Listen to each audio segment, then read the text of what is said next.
everyone, CJ Lang here for the fantasyauthority.com. This week in college football, we had some news that Ohio State junior wide receiver Chris Olave would be returning for his senior season. We're going to break down a little bit of what this means for the drafts going forward and also for Ohio State. So if we look back at his 3 years at Ohio State, his freshman year in 2018, he only had 12 receptions. Dwayne Haskins was the quarterback, but if you look at the other wide receivers on that team, you had Terry McLaurin, KJ Hill, and Paris Campbell. So it's pretty obvious why he didn't get a lot of touches, because you had 3 great wide receivers on that team already. Fast forward to 2019 and 2020, Georgia transfer Justin Fields comes in at quarterback, and Olave takes hold of that wide receiver 1 position. He had 48 catches in 2019 and 50 catches in this season. He never had a 1,000-yard season, but he did have at least 730 yards receiving and at least 7 touchdowns, to include 12 touchdowns in 2019. So he never had a 1,000-yard season, nor did he ever lead the nation in receiving. Does that matter? Absolutely not.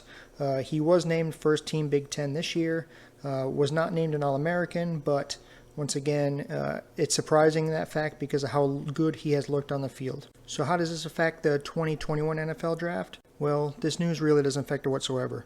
If you look at the wide receivers who are coming out this year, you won't even notice that Olave is gone. We're talking about the likes of Jamar Chase, Devonta Smith, Jalen Waddle, Terrace Marshall Jr., Rashad Bateman, Kadarius Toney, Rondale Moore, Amon-Ra St. Brown, De'Ami Brown, Tylan Wallace, Tamorrion Terry, and Seth Williams. Those are the big names that are coming out this year.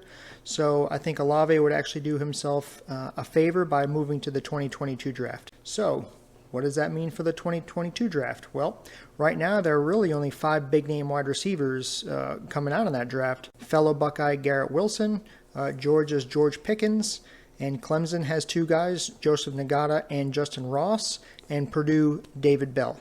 So if you throw Olave's name in there, he now bolts himself directly into that mix.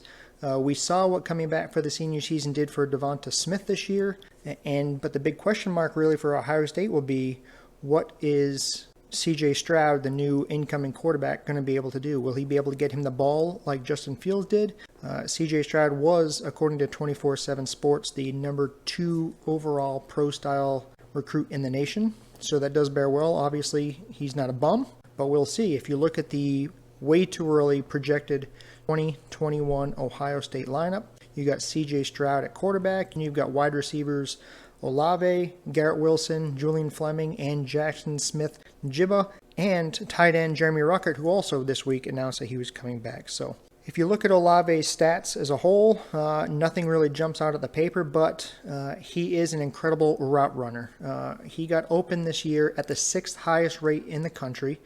Among all Power 5 wide receivers this season, he ranked 6th in receiving grade and 1st in passer rating when he was targeted. He has also solid hands, where he has 0 fumbles in his career. Right now, I am putting Olave in as the wide receiver 3 in 2022, behind Pickens and Wilson. There's still a lot of football to play, but I think this was the right move for Olave to come back for his senior season. I know a lot of the fans in Columbus are happy, so if you are a Devy player and somehow he slipped through the cracks, I would highly encourage you going to get him. Olave will be a great wide receiver in the league, and I think he could really do some special things in 2022. So please keep checking in on the fantasyauthority.com for all of your fantasy football needs. We also have content popping on our YouTube page all the time. So I appreciate the time, and we'll see you later.